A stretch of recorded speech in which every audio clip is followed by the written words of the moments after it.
Imam Maliki memberi solusi terhadap kebutuhan air yang layak konsumsi. Ia menerapkan teknologi tepat guna dengan menggunakan karbon aktif untuk mengolah air payau, air yang tercemar, dan air yang tidak layak konsumsi lainnya menjadi air layak konsumsi sesuai peraturan Menteri Kesehatan. Pria kelahiran Jember ini memproduksi sendiri karbon aktif yang digunakan dalam pengolahan air.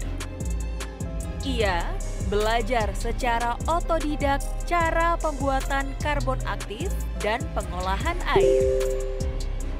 Pengolahan air yang dikembangkan Imam ini ramah lingkungan dan perawatannya mudah. Pada tahun 1999, Imam menerima penghargaan dari Presiden B.J. Habibie sebagai pengusaha berprestasi di bidang penelitian. Arang Alaban Timur Tengah, arang pahlawan untuk Jepang. Nah, di samping itu, Jepang juga hebat. Beli arang di tempat kita 200 juta satu kontainer. Dibawa ke Jepang, dibikin karbon aktif, pulang lagi jadi 1 miliar. Nah, itu yang saya pelajari sampai bisa. Ada campuran-campuran apanya gitu? Tidak ada. Kalau arang itu karbonnya hanya 60%. Dinaikkan menjadi karbon aktif, biasanya di atas 80 sampai 90 sampai 90% di atas. Harganya jauh 5 kali lipat naiknya. Anda melihat peluang itu. Iya, betul. Kalau begitu kenapa kita nggak bikin di sini aja? Kami lakukan uji coba, penelitian dan uji coba terus menerus. Kayu apa sih yang cocok untuk? Nah, ini kan untuk sudah mulai untuk. Jadi kalau orang Jepang beli arang, diproses di Jepang, dibawa lagi ke Indonesia, dijual ada di toko-toko ada. Kalau kami lain lagi. Kalau begitu caranya, kami mau bikin karbon aktif yang berfungsi untuk water treatment, untuk pengolahan air bersih, untuk pemurnian gitu loh. Kenapa Anda berpikir Pak ini lebih menguntungkan daripada kita jualan karbon aktif tadi? Peluangnya lebih besar, supaya ada hidup itu ada kenang-kenangan buat masyarakat banyak. Kenang-kenang. Di Indonesia kan masih luas sekali, terutama air desa yang penduduknya di pinggir pantai, namanya desa pesisir. Iya, biasanya payo itu airnya. Air payo itu dari nenek moyang sampai sekarang belum selesai. Dari situ terpikirkan bahwa air bersih ini sangat dibutuhkan. Betul. Bahkan teknologi yang ada di luar negeri, kalau bisa kita lebih mudah daripada yang ada di luar negeri. Contoh, air laut jadi air tawar harus pakai injektor mesin. Pertama nilai investasinya mahal, maintenance-nya, perawatan juga sulit. Mahal. Belum tentu bisa dikerjakan oleh masyarakat banyak. Kalau pakai karbon aktif, itu lebih mudah. Sudah ada sertifikasinya nggak sebelum dijual itu? Ada. Oh, sudah ada? Iya, bahkan bukan hanya air yang sudah jadi, tapi bahan bakunya pun harus ada sertifikasi. Oh, oke, siapa yang mengeluarkan sertifikasi ini? Dari Sukovindo. Sukovindo. Iya. Untuk mendapatkan sertifikat ini, biasanya yang dipakai ukuran apa aja?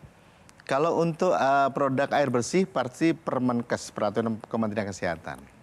Tentang apa itu? Tentang pertama, pH-nya tidak boleh di bawah 6,5 dan tidak boleh lebih dari 8,5. Jadi dengan teknologi yang Anda terapkan ini, menggunakan arang karbon aktif tadi, air apa aja yang bisa diubah jadi air minum? Kalau kita bertujuan untuk menyelesaikan permasalahan air asin menjadi payo dan air tawar menjadi tawar layak konsumsi, itu dari awal kita harus rancang dulu.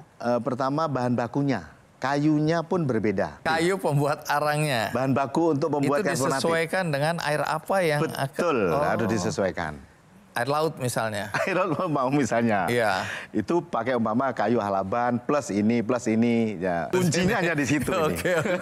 Setiap kita mau melakukan proyek perubahan air dalam jumlah besar, kita harus riset dulu ya. Yang terkecil. Oke. Riset dulu. Kita analisa airnya dulu. Kandungan mineral dalam air yang tersebut itu apa saja. Setelah terdapat semua sudah kita pelajari, ternyata harus kita bikin karbon aktifnya menggunakan kayu ini, dan ini gitu. Tugasnya untuk menangkap. Makanya kenapa arang harus dijadikan karbon aktif? Supaya pori-porinya itu luas, Bang Andi. Kalau pori-pori luas bisa menangkap dalam jarak 10 meter tangkapnya dia. Tangkap apa yang ditangkap ini? Orang kan bingung juga ini ceritanya. Nangkap mineral yang tidak diinginkan sesuai Permenkes tadi untuk dibawa ke dasar. Jadi akhirnya mendapatkan air yang layak konsumsi yang di atas. Kita bukan jualan air. Jadi kita mengerjakan daerah yang kesulitan air bersih untuk membantu pemerintah. Oh, jadi Anda jual karbon aktifnya ini. Iya. Ya? Dan prosesnya semua dan segala prosesnya. macam. Oke, jadi otak saya pikir Anda jualan air bersih. Nggak jualan air galon. Ternyata Anda datang ke satu daerah. Ya. Kalian kan kesulitan air bersih nih. Satu desa, 500 kakak. Kalian cuma punya air laut, tapi nggak bisa diminum. Betul. Sini aku bantu. Iya. Dibikinin apa itu? Dibikinin kolam, digali tanah aja, sumur atau drum atau apa di situ? Pertama, bikin embung atau kolam. Iya. Karena kita selalu bertujuan bagaimana teknologi kami ini murah. Pertama, biaya murah, maintenance mudah perawatan, dan gampang dikerjakan oleh mereka setelah saya lepas. Lalu dengan menggunakan karbonatif yang sesuai untuk air laut, jadi air payung menjadi air tawar sampai layak konsumsi. Kenapa nggak Anda jualan ini aja? Air galon gitu, air kemasan. Itu cita-citanya kecil. Kan nggak usah cari sumber air di gunung-gunung, itu Anda bikin sendiri aja. Oh baik, memang itu tujuannya bagus juga. Tapi kami kan kembali lagi ingin menyelesaikan sesuatu yang belum selesai. Jadi bukan cari keuntungan semata ya? Iya betul. Mulia sekali Anda ini. Kalau saya jadi Anda, saya bikin air kemasan. Biar cepat kaya. Cepat kaya itu. Tapi bukan itu bukan itu. Anda, jadi ya? kita harus hidup ini bermanfaat buat orang banyak.